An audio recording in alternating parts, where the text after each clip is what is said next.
Praise the lord. దేవునికి స్తోత్రం. హల్లెలూయా. రండి పిల్లరా, ఈ ఉదయకాల సమయంలో ప్రభు ఈ పునరుత్థాన దినంలో మన కొరకు ఏర్పాటు చేయబడిన దేవుని యొక్క వాక్యంలో నుండి పరిశుద్ధ గ్రంథంలో బైబిల్ ఉన్న ప్రతి ఒక్కరు కూడా యెషయా గ్రంథము 58వ అధ్యాయం 8వ వచనాన్ని ధ్యానం చేసుకుందాం.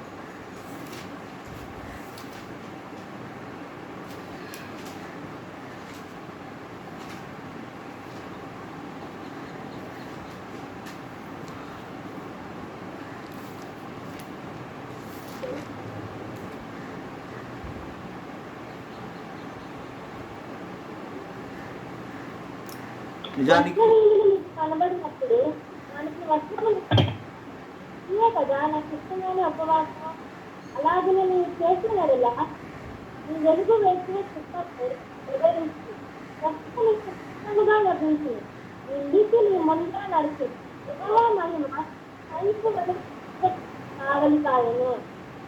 చిన్న ప్రార్థన.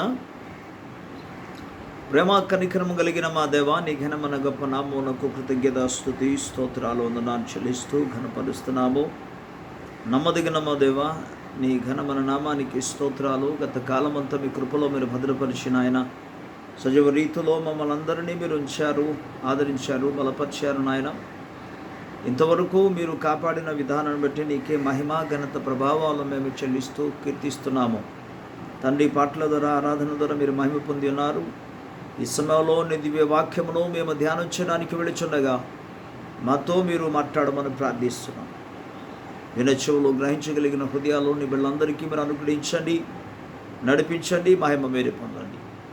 యేసుక్రీస్తు ప్రభు నామములో స్తుతిస్తూ వేడుకొనుచున్నాము తండ్రి. ఆమేన్. ఆమేన్. Praise the lord.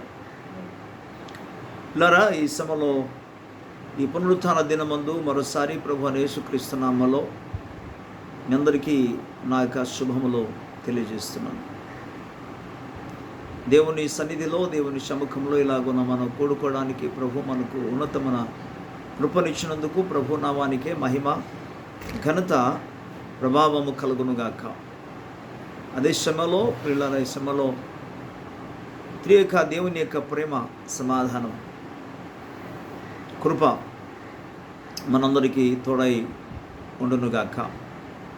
దైవ వాక్య భాగంలో 58వ అధ్యాయం యెషయా గ్రంథము ఈ యొక్క 8వ వచనంలో ప్రత్యేకంగా రాయబడిన మాట మనం ధ్యానించబోతున్నాం. అదేమనగా, స్వస్థత నీకు శీఘ్రముగా లభించును.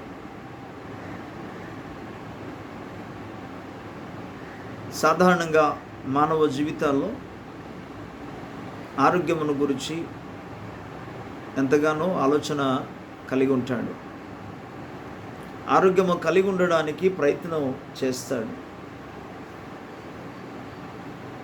సాధారణంగా పెద్దలు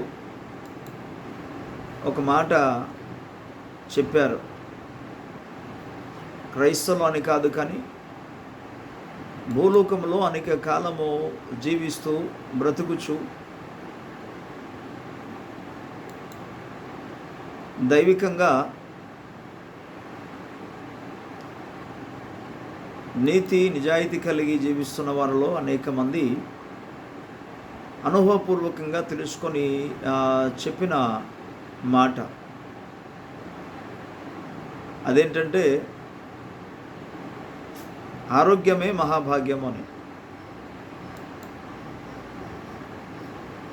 నిజానికి ఈ యొక్క ఆరోగ్యం అనేది ప్రతి ఒక్కరికి అవసరమైనదే. కానీ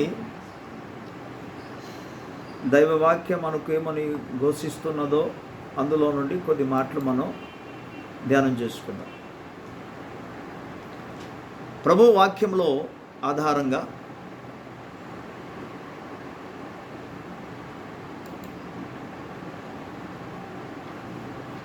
ఆరోగ్యమును గురించి దేవుని వాక్యం మనకు ఏమని సెలవిస్తుందో మనం చూసుకుంటున్నాం. నీకు స్వస్థత శీఘ్రముగా లభించును. ఎవరికి స్వస్థత శీఘ్రంగా లభిస్తుంది? ఎవరు శీఘ్రముగా స్వస్థతను పొందుకోగలరు లేదా ఆరోగ్యాన్ని కలిగి ఉండగలరు అనే అంశంలో ప్రభు వాక్యము మనకు తెలియజేస్తున్న విషయాన్ని మనం చూసుకుందాం. ప్రవక్త యెషయా ద్వారా దైవ వాక్యములో మనం గమనిస్తుండగా ఇందులో మొదటి భాగాన్ని మనం చూసుకుందాం. ఇశ్రాయేలు ప్రజల్లో అనేక మంది దైవ చిత్తానికి వ్యతిరేకముగా, దైవ సంకల్పానికి వ్యతిరేకముగా జీవిస్తున్న కాలాల్లో దేవుడు అనేక పర్యాయాలు తన సేవకులను పంపించి, ప్రవక్తలను పంపించి వారితో మాట్లాడేవాడు. దేవుడు మాట్లాడిన ప్రతిసారి కూడా మానవుని యొక్క మేలు కొరకే మాట్లాడేవాడు. ఎన్నడూ కూడా దేవుడు ప్రజల కీడు గురించి కానీ నష్టాన్ని గురించి ప్రభు మాట్లాడలే. ఎప్పుడూ వారికి మేలు కలగాలనే ఉద్దేశంతోనే ప్రభు మాట్లాడేవాడు. అందులో భాగంగా దేవుడు ఏమన్నాడంటే, ప్రజలకి, ఇశ్రాయేలు ప్రజలకు ఒక విషయం అని అర్థమైంది. ఏంటంటే, దేవుని సమ్ముఖంలో మన ఉపవాసం ఉండి ప్రార్థన చేయడం ద్వారా మనకు మేలు కలుగుతుంది. ప్రభు ప్రార్థనలకు ఇస్తాడు, దేవుడు కార్యం చేస్తాడు, సహాయం చేస్తాడు, స్వస్థపరుస్తాడు, విజయం ఇస్తాడనే యొక్క సత్యాన్ని గమనించి ఉపవాసం ఉండి ప్రార్థన చేయడం మొదలుపెట్టారు. అయితే ఏది సరైన ఉపవాసమో, ఏం చేస్తే అసలు దేవుడు దీవిస్తాడో, విజయం ఇస్తాడనే విషయాన్ని 58వ అధ్యాయంలో యెషయా గ్రంథంలో తెలియజేశాడు. అయితే ప్రత్యేకంగా ఈరోజు మనం ధ్యానించబోతున్న లేఖన భాగంలో స్వస్థత నీకు శీఘ్రముగా లభించును అనే పదాన్ని నెరవేర్చడానికి, ఈ వాగ్దానాన్ని బట్టి, ఈ ప్రభు చెప్పిన మాటలను బట్టి అనేక మంది ప్రభు సన్నిధిలో, సముఖంలో ప్రార్థన చేస్తారు. ప్రార్థన చేయడం చాలా మంచిది. కానీ స్వస్థత శీఘ్రముగా లభించాలంటే ఏం చేయాలో 6వ వచనం నుండి మనం చదువుకుందాం. బైబిల్ గ్రంథాల్లో ప్రతి ఒక్కరు చూద్దాం. 58వ అధ్యాయం 6వ వచనం నుండి.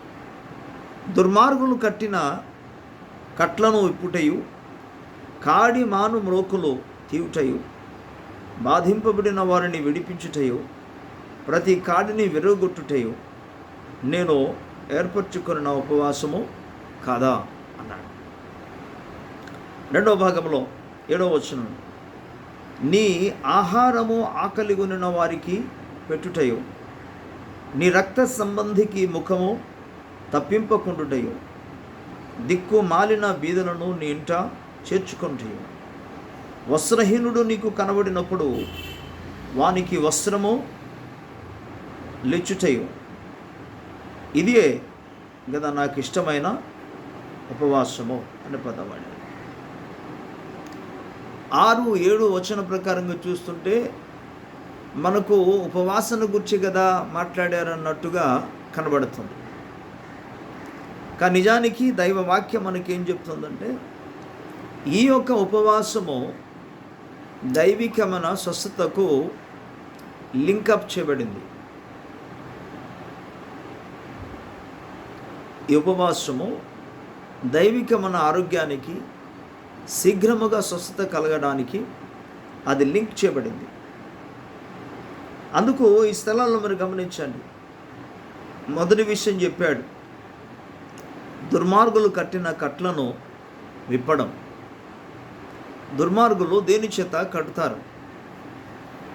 ఎటువంటి కట్లతో ప్రజల్ని కడతారో అంటే, వారికున్న బలాన్ని బట్టి, వారికున్న అధికారాన్ని బట్టి, వారికున్న పలుకుబడిని బట్టి వాళ్ళు చేసిందే జరగాలి, వాళ్ళు చెప్పిందే జరగాలి. అంతకు మించి ఎవరైనా వ్యతిరేకంగా మాట్లాడితే ఏమాత్రం కుదరదు. వారిని భయపెట్టడం, వారిని దిగులు చెందడం, మేము చెప్పినట్టుగానే మీరు విని కూర్చోవాలి అని చెప్పడం. This is one type of bondage, ఒక రకమైన బంధకం. సత్యాన్ని మాట్లాడడానికి అవకాశం ఇవ్వరు. నీతి కలిగి ప్రవర్తించడానికి అవకాశం ఇవ్వరు. తప్పు చేస్తే తప్పు చేశామని చెప్పినా ఇక భయం, తిరిగి అవతల నుండి బెదిరించడం.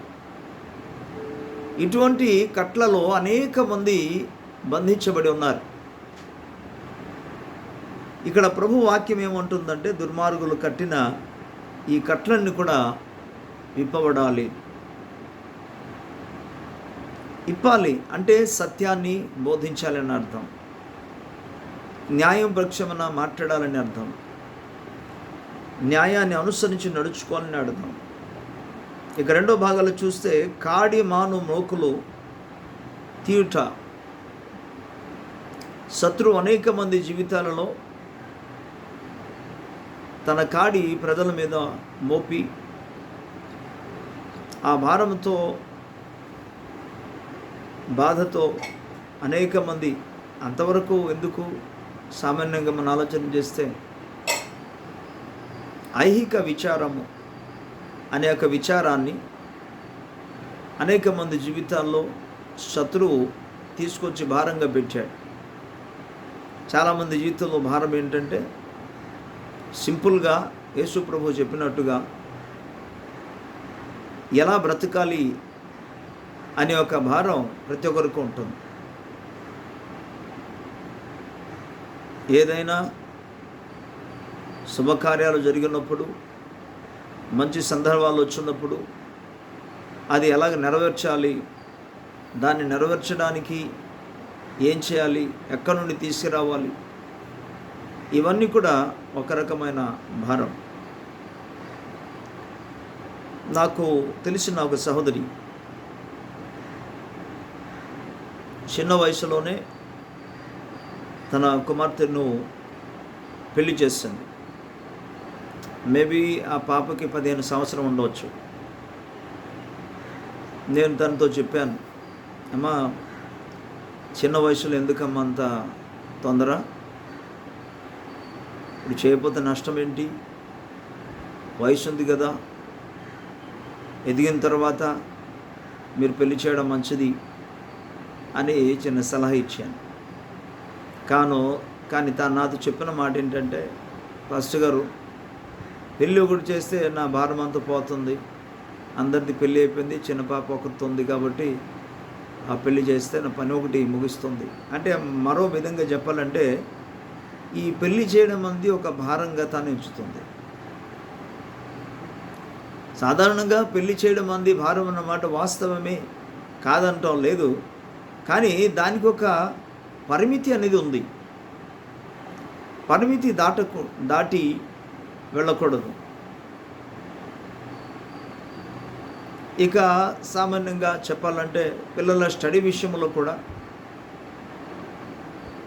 అది కూడా తల్లిదండ్రులకు ఒక రకమైన భారమే. స్టడీ కంప్లీట్ చేయించాలి, ఎంతో ఖర్చుతో కూడినది, ఏది కూడా మనకు ఉచితంగా వచ్చింది ఏం కాదు. పేరెంట్స్ తప్పకుండా ఈ స్టడీ కొరకు డబ్బులు ఖర్చు పెట్టాలి. ఎవరు ఉచితంగా స్టడీ చెప్పరు. ఏ స్కూల్ కానీ, ఏ కాలేజ్ కానీ, ఇకపోతే యూనివర్సిటీ కానీ, విశ్వవిద్యాలయం కానీ, ఎక్కడ కూడా ఉచితంగా ఎవరు ఏం చెప్పరు. ఏమైనా తగ్గిస్తానంటే ఏమో ఆ ఫీజులో కొంత తగ్గించవచ్చు, కానీ ఉచితంగా చెప్పేవాళ్ళు ఎవరు ఉండరు. అది కూడా పేరెంట్స్కి ఒక భారమే. అలాగే పిల్లల యొక్క ఉద్యోగ విషయంలో కావచ్చు, వివాహ విషయంలో కావచ్చు, స్టడీ విషయంలో కావచ్చు, చేతి పనుల విషయంలో కావచ్చు, వీటన్నిటికీ ఆర్థికమైన అవసరత ఎంతైనా ఉంది. ఈ ఆర్థికమైన అవసరతలన్నీ కూడా మానవ జీవితానికి ఒక రకమైన భారంగా ఉంది. ఇటువంటి భారము, ఒత్తిడి, బంధకాల్లో ఉన్నవారు చాలామంది ఈ చెరలోనికి వెళ్ళిపోతారు. ఏ చెర?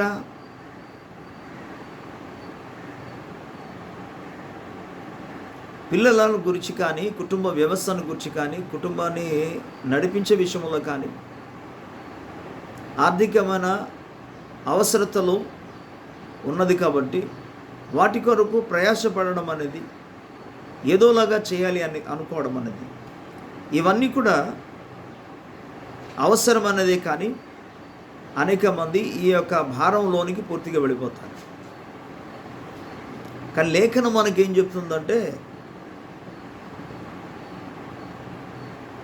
మీ చింత యావత్తు ఆయన మీద వేయుడి, ఏలనగా ఆయన మీ కొరకు చింతించుచున్నాడని లేఖనం సెలవిస్తుంది. మరలా కీర్తనకారుడు అంటాడు, నీ భారము యెహోవా మీద మోపము, ఆయన మిమ్మలను విడిపిస్తాడని లేఖనం సెలవిస్తుంది. కానీ దుష్టుడు, అపవాది ఐహిక భారమును, ఇహలోక సంబంధమైన చింతనన్నీ కూడా అన్యజనులు మాత్రం కాకుండా ప్రభువును ఎరిగిన బిడల్లో కూడా వాడు తీసుకొచ్చి పెట్టేసి వాళ్ళందరినీ కూడా తన భారంలోనే ఆయన ఉంచి చాలా ఇబ్బంది పెడుతున్నాడు. సత్యము గ్రహించిన వాడైతే దేవుని మీద ఆధారపడి ప్రభువు నా అవసరం తీరుస్తాడని చెప్పేసి ధైర్యంగా ఉంటాడు. దేవుడే నాకు సహాయకుడు అని ముందుకు కొనసాగలడు. కాబట్టి అధిక శాతము దేవుని యొక్క బిడ్డలు ఐహిక చింతలోనే, ఈ భారంలోనే, ఈ కట్లలోనే ఉంటున్నారు. ఇప్పుడు ఎటువంటి కట్లన్నింటిలో నుండి, కాడిలో నుండి, భారం నుండి బయటికి ఒక వ్యక్తిని తీసుకురావాలి అని అంటే ఒక విషయం మనం గమనించాలి. మనము కేవలం వారి కొరకు ప్రార్థన చేస్తున్నప్పుడే ఆ కట్ల నుండి ప్రజలు విడుదల పొందుకోగలరు. అదేవిధంగా వారిని ధైర్యపరిచినప్పుడే ఆ కట్ల నుండి వారు బయటికి రాగలరు. అదేవిధంగా దేవుని యొక్క వాక్య సత్యాలను ప్రభు చింతించుచున్న వారి గురించి కానీ, బాధలో ఉన్న వారి గురించి కానీ, కష్టములో ఉన్న వారి గురించి కానీ, లేక అనారోగ్యంలో ఉన్న వారి గురించి కానీ పరిశుద్ధ గ్రంథంలో తన వాక్యము ద్వారా ఏ మాటలైతే తెలియజేశాడో ఆ సత్యవాక్యమును ప్రజలకు మనము ప్రచురపరచడం ద్వారా, దేవుని వాక్యం వారికి మనం తెలియజేయటం ద్వారా అప్పుడు ప్రజలు అందులో నుండి విడుదల పొందుకోవడానికి అవకాశం ఉంది. ఒక విషయం గమనించండి, ఒకటి భౌతికమన్నది, రెండోది మానసికమన్నది, మూడోది ఆత్మ సంబంధం అన్నది. ఈనాడు అనేక మంది ప్రజలు భారము, వేదన, కష్టాలతో ఉండడానికి కారణాల్లో ముఖ్యమైన విషయం ఏంటంటే మానసికంగా వారు ఒత్తిడి పాలవుతున్నారు. మానసికమైన వాటిలో నుండి విడుదల పొందుకోవడానికి దైవ వాక్యం మాత్రం ఔషధంగా పనిచేస్తుంది. అదేవిధంగా ఆత్మ సంబంధ విషయంలో కూడా విడుదల పొందుకోవడానికి దైవ వాక్యం మాత్రం విడుదల చేయగలరు. భౌతికమైన వాటిలో, శారీరకమైన ఒత్తిడి నుండి విడుదల పొందుకోవడానికి జస్ట్ చిన్న టాబ్లెట్ కానీ లేకపోతే కొద్దిగా రెస్ట్ తీసుకుంటే శరీరానికి నెమ్మది, విశ్రాంతి అనేది కలుగుతుంది. కానీ మానసికమైనది, ఆత్మ సంబంధమైనది, ఈ రెండింటినీ మానుష్యత్వంలో కానీ, బంధకాల్లో కానీ ఒక వ్యక్తి ఉంటే వారిని విడిపించగలిగిన ఏకైక మార్గము దేవుని వాక్యం మాత్రమే. సో ఎవరైతే దేవుని వాక్యమును బోధిస్తూ ఇతరులను, బంధకులున్న వారికి, కాడి మాను క్రింద ఉన్న వారికి విడిపిస్తారో, బంధింపబడిన వారిని విడుదల చేస్తారో వారి గురించి బైబిల్ లేఖన భాగాలు మనకేమంటుందంటే, పరిశుద్ధాత్మ దేవుడు అంటాడు, వారికి స్వస్థత శీఘ్రము లభిస్తుంది. దేవుని స్తోత్రం కలుగును గాక. అలాగే మూడో భాగాలు మనం చూస్తే, ప్రతి కాడిని విరగొట్టుటయు అని పదాన్ని వాడాడు. అంటే శత్రువు ఒక వ్యక్తి మీదికి మానసికంగా కానీ, ఆధ్యాత్మిక కానీ, భౌతికంగా కానీ ఎటువంటి కాడిని శత్రువు తీసుకొచ్చినా వాటిని విరిచే పరిస్థితిలోనికి రావలసిన అవసరత ఉంది. సో కనుక మీకు చెప్పాను, మొదటిది ప్రార్థన, అలాగే ఉపవాస ప్రార్థన, మూడోదిగా వాక్య పరిచర్య ద్వారా ఒక వ్యక్తిని బంధకాల నుండి, మానుష్యత్వం నుండి విడిపించడానికి అవకాశం కలుగుతుంది. ఇది మొదటి కోణం. రెండో కోణాలు మనం చూసుకుందాం. 7వ వచనములో అంటాడు, నీ ఆహారము ఆకలిగొన్న వారికి పెట్టుట అని పదాన్ని వాడు. పురులారా, ఆకలితో ఉన్న వారికి ఆహారం పెట్టడం అనేది మంచి స్వభావం, నీతిమంతుల క్రియ. ప్రత్యేకంగా ఇది భక్తితో కూడిన క్రియ, దైవికమైన క్రియ. ఇది ఆకలిగా ఉన్న వారికి ఆహారం ఇచ్చేట. దీనిని గురించి లేఖనం మనకి ఏం చెప్తుందంటే, యెహోవా దేవుడు లేఖనం సెలవిస్తుంది, ఆయన సర్వజీవులకు ఆహారం ఇచ్చుచున్న దేవుడు అని.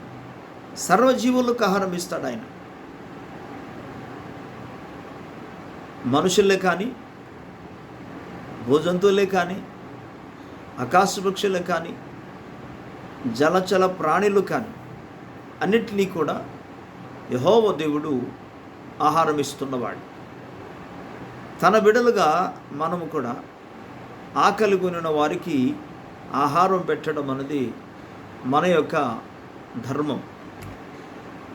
ఇది తండ్రి స్వభావం. నిజానికి ఆకలితున్న వారికి ఆహారం పెట్టడం అనేది తండ్రి అయిన దేవుని స్వభావం. అది ఇప్పుడు ఆకలితున్న వాళ్ళకి భోజనం పెట్టమని కాదు చెప్పేది.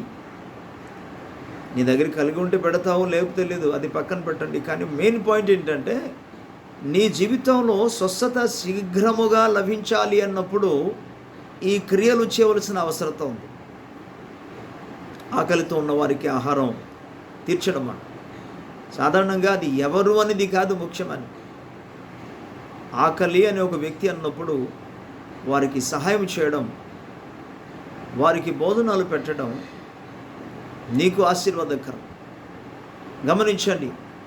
మరో విషయంగా మీ జ్ఞాపకం చేస్తున్నాను, మనుష్యుడు ఏమి విత్తుతాడో అదే పంట ఆయన కోస్తాడు. కాబట్టి దైవ వాక్య ఆధార ప్రకారముగా, దైవ చిత్తానుసారంగా నీవు ఆకలిగా ఉన్న వారికి ఆహారం పెడితే ప్రభు నీ అవసరత సమయంలో నీకు సహాయం చేస్తాడు. నువ్వు ఏం చేస్తే ఆ పంట నువ్వు కోస్తావు. అయితే ఇక్కడ గమనించాలి, నీవు ఆకలితో ఉన్న వారికి ఆహారం పెట్టినప్పుడు దేవుడిని లేఖనం సెలవిస్తుంది, నీకు స్వస్థత శీఘ్రముగా లభిస్తుంది. ఇక రెండో భాగంలో మనం గమనించినప్పుడు, నీ రక్త సంబంధికి ముఖము తప్పింపకుండుట అనే పదాన్ని వాడాడు. నీ రక్త సంబంధి, నీ యొక్క రక్త సంబంధులు, బంధువులు, ఈ రెండు భాగాల్లో మనం గమనిస్తే, ఆకలి అని పదానికి వచ్చినప్పుడు వీరు వారి అని కాకుండా అందరి పట్ల ప్రభువు నీకు ఇచ్చిన కృప మేరకు వారికి సహాయం చేయడం అనేది ఎంతో దీవెనకరమైనది.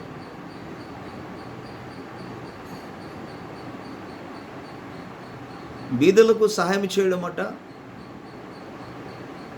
యెహోవాకు అప్పు ఇచ్చేవాడని లేఖనం సెలవిస్తుంది.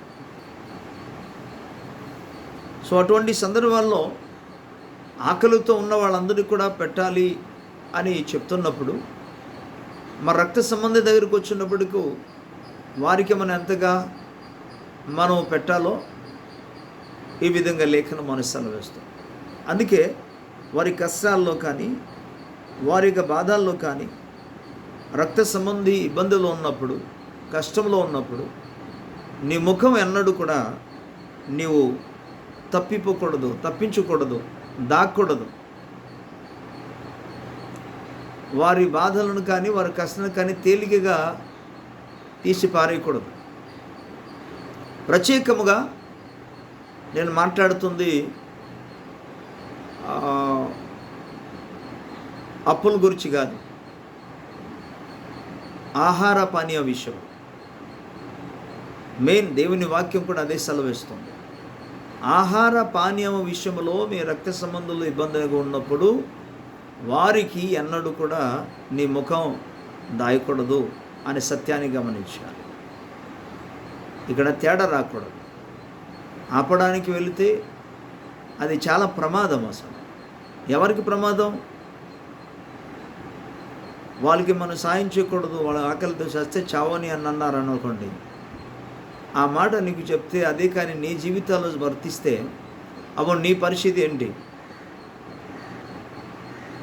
నీకెవరు సాయం చేస్తారు? నువ్వు దీనులకు సహాయం చేస్తున్నప్పుడు దేవుడు నీ పట్ల కనికరం చూపిస్తాడు. అందుకే లేఖనం సెలవిస్తుంది, కనికరము గల వారు ధన్యులు, వారు కనికరాన్ని పొందుకుంటారు. కనుక ఈ విషయాన్ని మనం గమనించాలి. ఇక మూడవదిగా దిక్కుమాలిన బీదలను, మొదటిది దిక్కుమాలిన బీదలను నీ ఇంట చేర్చుకొనుటయు అని పదాన్ని వాడాడు. ఎవరు దిక్కుమాలిన వాడు? దిక్కు మాలిన అంటే దిక్కు లేని వారని అర్థం. దిక్కు లేరు అని అంటే అర్థం ఏంటి? దిక్కు అంటే తనకంటూ ఎవరు లేరు అన్నవాళ్ళు దిక్కు లేనివారు అని అర్థం. నేను మరలా దీన్ని చెప్తున్నాను. దిక్కు లేనివారు అంటే తనకి కుమారుడు కానీ, కుమార్తె కానీ, అన్నదమ్ములు కానీ, లేక రక్త సంబంధంలో ఎవరు లేనివారు కానీ, ఇటువంటి వారిని దిక్కులేని వారు అంటారు. రెండో భాగాల్లో మీకు చెప్తున్నాను, వారికి ఎటువంటి ఆధారాలు లేవు, వీళ్ళు దిక్కులేని వారు. ఇటువంటి వారికి ఎంట చేర్చుకోమని చెప్పాడు. ఇలాగ చేస్తే మీ యొక్క స్వస్థత శీఘ్రముగా లభిస్తుంది. ఇక నాలుగవదిగా, వస్త్రహీనుడు నీకు కనబడినప్పుడు వానికి వస్త్రము లేచుట.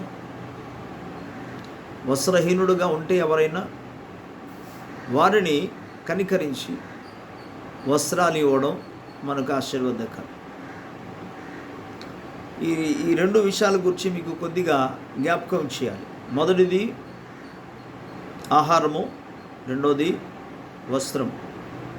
పిల్లరా, నాకు తెలిసినంత మట్టుకు ఆహారము లేకుండా ఉన్నవాళ్ళు ప్రపంచంలో ఎవరు లేరు. ఏదో విధంగా అప్పు చేసో ఏదో విధంగా ఇంట్లో ఆహారాన్ని సమకూర్చుకుంటున్నారు. రెండవదిగా ఇక వస్త్రాల దగ్గరికి వస్తే కూడా అనేక మంది వారు సమృద్ధి అయిన వస్త్రాన్ని కలిగి ఉన్నారు. కొంతమంది తమకున్న పాత వస్త్రాలు కూడా ఇవ్వడానికి ఇష్టపడరు. వాళ్ళు ఎటువంటి స్వార్థపరులో గమనించాను. దేవుడు నిన్ను కనికరించి ఇచ్చాడే, అసలు నిజానికి నీకున్న వాటిని మరొకటికి ఇస్తే, వస్త్రం లేని వాడికి ఇస్తే ప్రభువు నిన్ను ఆశీర్వదిస్తున్న సంగతి అన్నాడు, మర్చిపోవద్దు.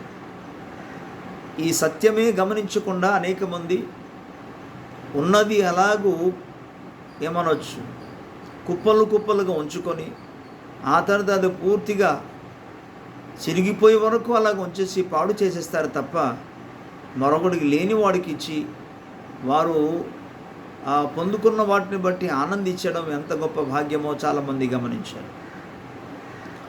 యోబు తన యొక్క పత్రికలో తన గ్రంథాల్లో తెలియజేస్తూ తన అనుభవాలు మాట్లాడితే ఏమంటాడంటే, బీదలు నన్ను ఆశీర్వదించని ఎడలా నా బ్రతుకు మూలంగా ప్రయోజనం లేదంటాడు.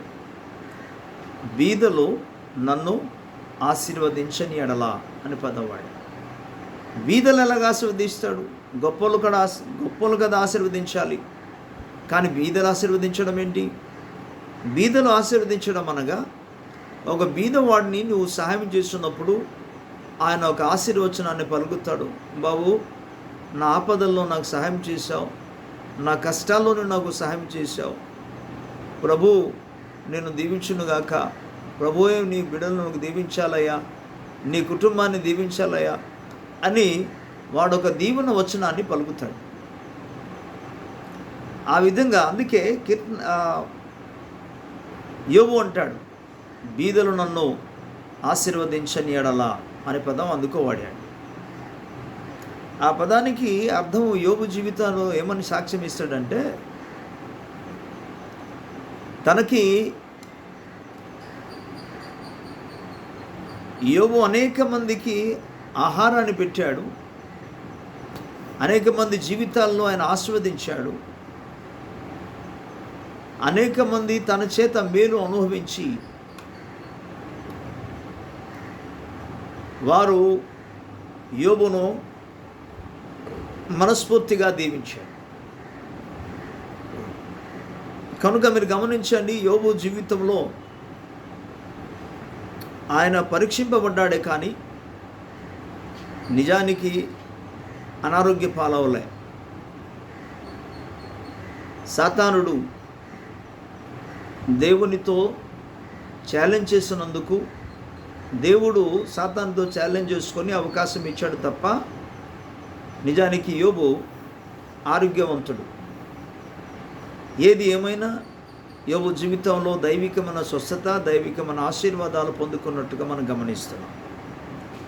కాబట్టి ప్రియులారా, ఈ యొక్క ఉదయకాల సమయంలో మనం నేర్చుకోవాల్సిన, అనుసరించవలసిన ముఖ్యమైన విషయాల్లో ఒకటి ఏంటంటే, మన వస్త్రహీనులు కనబడినప్పుడు వారికి వస్త్రాన్ని ఇవ్వడం అన్నది అది ఎంతో ఆశీర్వాదకరం. ఇటువంటి వాటిని చేస్తే స్వస్థత శీఘ్రముగా లభించునని దేవుని వాక్యం సెలవిస్తుంది. ఇప్పుడు అంటాడు, ఇదే కదా నాకు ఇష్టమైన ఉపవాసము. అలాగున నువ్వు చేసిన ఎడల నీ వెలుగు వేకో చుక్క వలె ఉదయించును, స్వస్థత నీకు శీఘ్రముగా లభించును. మరి మళ్ళా గమనించండి, అలాగున నీవు చేసిన ఎడల. ఎలాగూ చేసిన ఎడల నేను పైనుండి మళ్ళీ చెప్తాను.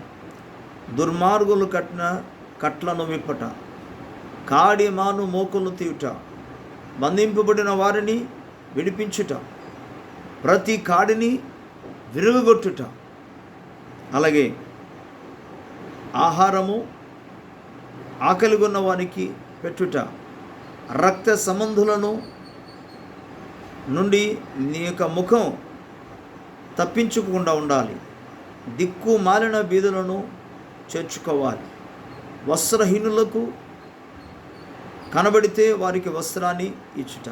ప్రభు అంటాడు, ఇలాగున నీవు చేసినడలా నీ వెలుగు వేకు చుక్కవలే ఉదయించును, స్వస్థత నీకు శీఘ్రముగా లభించును, నీ నీతి నీ ముందర నడుచును. ఇంకెంత దీవెనకరంగా ఉన్నదంటే, యెహోవ మహిమ నీ సైన్యపు వెనుకటి భాగమును కావలి కాయను. కింద వచ్చిన తర్వాత మీరు చదువుకోండి. ఇంకా ఉన్నతమైన ఆశీర్వాదకరమైన వచనాలు కింద భాగాల్లో మనం చూడగలం. కాకపోతే ఈరోజు మనం ధ్యానం చేసుకున్న వాక్య భాగం ఏంటంటే, స్వస్థత నీకు శీఘ్రముగా లభించాలంటే ఈ క్రియలన్నీ కూడా చేయవలసిన అవసరం ఉంది. ఇంకా కీర్తన గ్రంథం, బైబిల్ గ్రంథంలో మనం వెళదాం.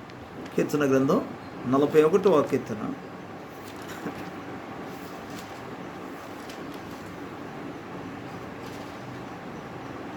3వ వచనం. 41వ కీర్తన 3వ వచనం. రోగశయ్య మీద యెహోవా వానిని ఆదరించును, రోగము కలువగా నీవే వానిని స్వస్థపరచుదువు అన్నాడు.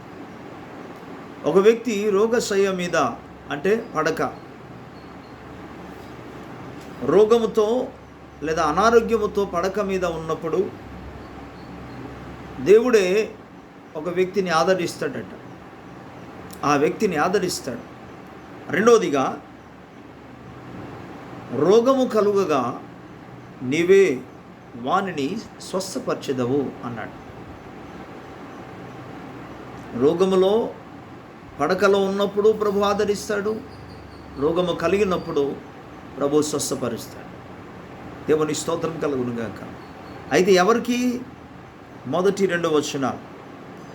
బీదలను కటాక్షించేవాడు ధన్యుడు, ఆపత్కాలమందు యెహోవా వానిని తప్పించును, యెహోవా వానిని కాపాడి బ్రతికించును, భూమి మీద వాడు ధన్యుడగును, వాని శత్రువుల ఇచ్చకు నీవు వానిని అప్పగింపవు. ఈ అద్భుతమైన ఆశీర్వాదాలన్నీ కూడా షరతులతో కూడినది కనుక పై భాగాల్లో మనం గమనించినప్పుడు, ఎవరైతే బీదలను కటాక్షిస్తాడో వారిని యెహోవా దేవుడు రోగశయ్యలో అతన్ని ఆదరించి అతన్ని స్వస్థపరుస్తాడు. ఇంకా ఆపత్కాలం ముందు దేవుడు అతన్ని అపాయం నుండి తప్పిస్తాడు. దేవుని స్తోత్రం కలుగునుగాక. హల్లెలూయా. యెషయా గ్రంథం 57వ అధ్యాయంలోనికి ఒకసారి వెళ్దాం.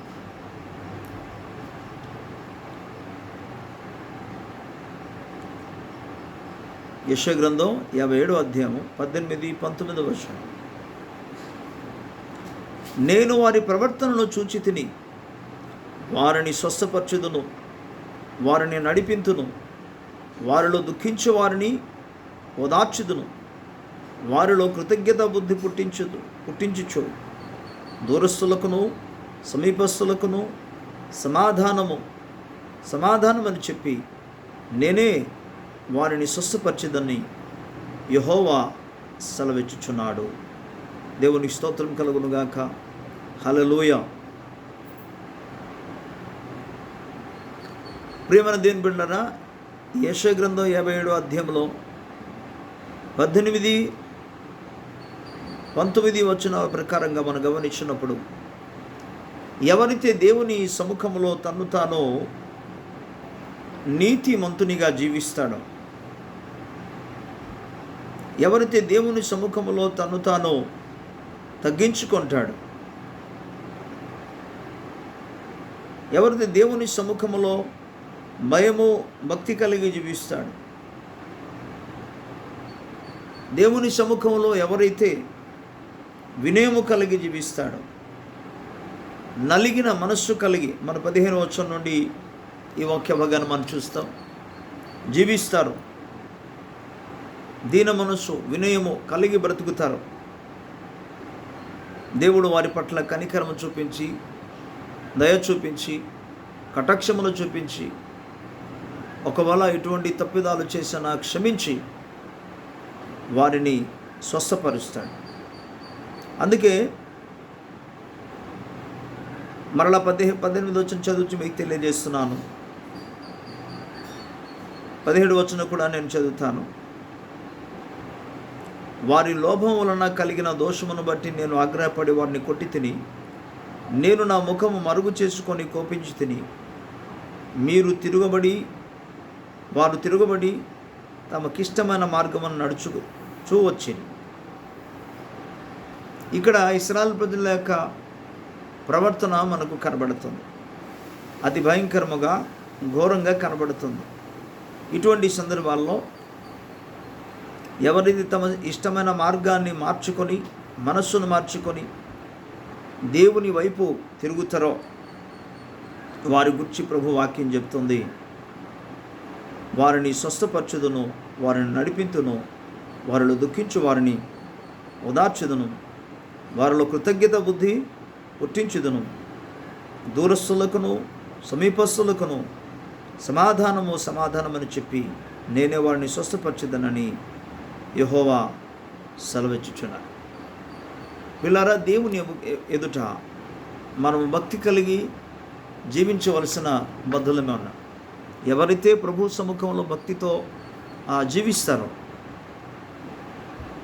దేవుడు తప్పకుండా ఈ 18-19 వచ్చిన ప్రకారముగా వారికి స్వస్థత ప్రభువే కలుగజేస్తాడు. అది కూడా శీఘ్రముగా అనుగ్రహిస్తాడు. దేవుని స్తోత్రం కలుగునుగాక. అలాగే దాన్ని ఆనుకుంటూ ప్రభు వాక్యంలో మనకందరికీ తెలిసిన సుపరిచితమైన లేఖన భాగం దినవృత్తాంతం 2వ గ్రంథం 7వ అధ్యాయం 14వ వచనములో, నా పేరు పెట్టబడిన నా జనులు తమ్ము తాము తగ్గించుకొని తమ చెడు మార్గమును విడిచిపెట్టి నన్ను శ్రద్ధగా వెదకి ప్రార్థన చేసినడలా ఆకాశం నుండి వారి ప్రార్థన నేను ఆలకించి వారి పాపములను క్షమించి వారి దేశాన్ని స్వస్థపరచెదనని ప్రభు సెలవిచ్చాడు. దేవుని స్తోత్రం కలుగునుగాక. అంటే ఈ వచన ప్రకారంగా చెడు మార్గాన్ని విడిచిపెట్టాలి. అలాగే దేవుని సముఖంలో తగ్గించుకోవాలి, ప్రార్థన చేయాలి. అప్పుడు ప్రభు దైవికమైన స్వస్థతను కలుగజేస్తానన్న విషయాన్ని మనం తెలుసుకోవాలి. ఇక మనకు తెలిసిన మరో సుపరిచితమైన లేఖన భాగము నిర్గమకాండం 15వ అధ్యాయంలో 25, 26 వచనంలో, మీ దేవుడిని యెహోవా మాట మీరు శ్రద్ధగా విని ఆయన దృష్టికి న్యాయమైనది చేసి ఆయన కట్టడలను ఆయన ఆజ్ఞలను మీరు గైకొని అనుసరించి నడిచిన యెడల ఐగుప్తులో కలుగు చేసిన రోగములలో దేనిని నేను మీకు రానియను, మిమ్మల్ని స్వస్థపరిచే యెహోవాను నేనే అని ప్రభు సెలవిచ్చాడు. ప్రేమను దేని బిళ్ళరా, ఈ నిర్గమకాండము 15వ అధ్యాయం 25, 26 వచన ప్రకారముగా దేవుని మాట శ్రద్ధగా వినాలి, ఆయన దృష్టికి న్యాయమైనది మనం చేయాలి, ఆయన ఆజ్ఞను అనుసరించి నడవాలి. అప్పుడు ప్రభు దైవిక మన స్వస్థత ఆయన కలుగు చేస్తాడు. ఇక 23వ అధ్యాయము 25వ వచనం, నిర్గమకాండం 23, 25.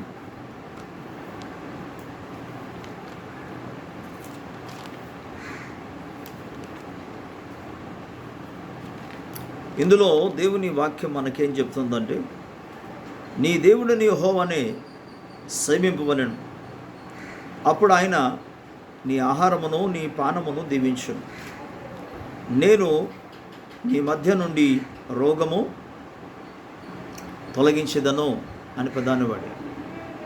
పిల్లారా, 25 వచనం ప్రకారంగా దేవుడను యెహోవానే సేవించాలి. ఎవరైతే దేవుడను యెహోవాను మాత్రం సేవిస్తారో వారిని గురించి ప్రభు ఏం చెప్తున్నాడంటే, నీ ఆహారమును నీ పానమును దీవిస్తాను. గమనించాలి, దేవుడు మనకు ఆహారమును పానీయాన్ని దీవించినప్పుడు మనం ఆరోగ్యం కలిగి ఉండగలం.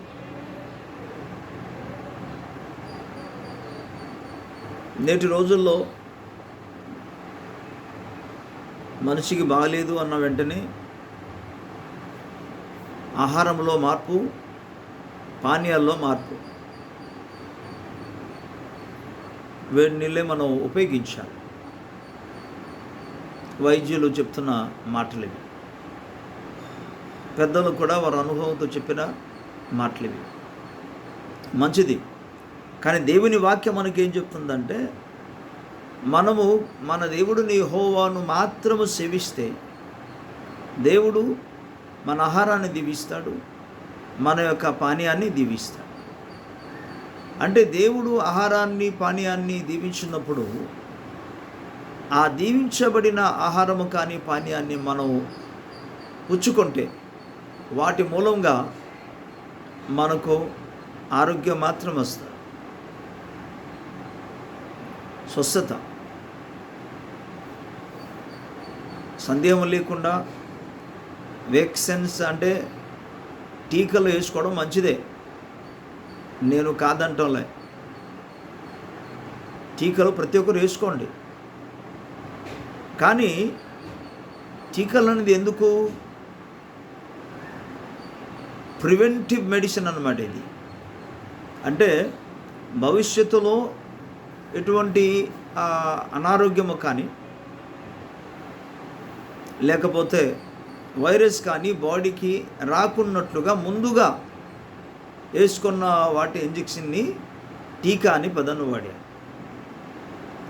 సో ఇది రాకూడదు అని వేసుకున్నారు కదా. అదేవిధంగా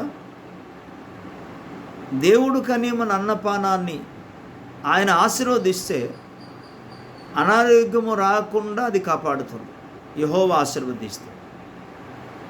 సో దేవుని యొక్క లేఖనం ఏం చెప్తుందంటే, ప్రభువు ఆశీర్వదించాలి అన్నప్పుడు కేవలం నీ దేవుడిని యెహోవాను మాత్రము సేవించవలసిన బదులమే ఉన్నాం. ఎవరైతే యెహోవా దేవుని మాత్రం సేవిస్తారో దేవుడు వారికి స్వస్థత కలుగు. చూడండి ఇక్కడేమన్నంటే, నీ ఆహారము నీ పానీయమును దీవిస్తానంటూ నేను నీ మధ్య నుండి రోగము తొలగించేదను. మెడిసిన్ తీసుకుంటే రోగం తొలగిపోతాయి. కానీ ఇక్కడ మనం గమనించాలి, యెహోవాను సేవిస్తే దేవుడు ఆహార పానీయాన్ని దీవించినప్పుడు రోగం తొలగించబడతాయి. ఇది మనం జీవితాల్లో అనుసరించబద్దులుగా ఉన్నాం. దేవుని స్తోత్రం కలుగును గాక. హల్లెలూయా. అలాగే పిల్లరా, ఇక తన్ను తాను తగ్గించుకొని దేవుని సముఖంలో మొరపెట్టిన ఒక రాజు మనకు కనబడతాడు. 2 రాజుల గ్రంథం 20వ అధ్యాయము 5వ వచనం. రాజుల 2వ గ్రంథం 20వ అధ్యాయం 5వ వచనం.